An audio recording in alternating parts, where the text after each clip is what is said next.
عجبت لك أيها الزمن، ناس ما بيعجبهاش العجب ولا الصيام في رجب. هاتولنا الطفلين دول يا مصريين، نحب على ايديكم يا مصريين، نحب على رجلكم يا مصريين، نحب على كتافكم يا مصريين، نحب في كل حتة فيكم يا مصريين. الطفلين دول تعبونا ووجعوا قلوبنا يا مصريين، على أساس إن المشهد ده يعني ما تكررش سابقا، بدل المرة 100,000 مرة، وكانت مشاهد يعني أقوى قسوة من كده، أقوى قسوة من كده.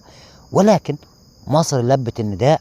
اخواتنا المصريين داخل قطاع غزة اللي هم انشأوا المخيمات المصرية وصلوا للطفلين دول، وحاليا الطفلين موجودين في المخيمات المصرية على اراضي غزة، على اراضي غزة. افهم معايا، على اراضي غزة. الناس بدأت تتداول الموضوع ان مصر في استطاعتها تاخد ناس اهو. ما انتوا سايبينهم ليه؟ طب يا عنج سايبينهم ليه؟ روح يا عنج اللي ما تسواش 90 قرش في سوق الرجاله، نروح ناخد ال 2 مليون دول، على اساس ان ال 2 مليون دول، ما احنا عندنا هنا، مش عايز اقول لاجئ ولكن خلينا نقول ضيوف، عندنا فوق ال 25 مليون ضيف من جنسيات مختلفه واماكن مختلفه وبلاد مختلفه. ال 2 مليون دول اللي انت عايزنا ناخدهم عندنا عشان نحميهم، خلاص احنا كده خدناهم.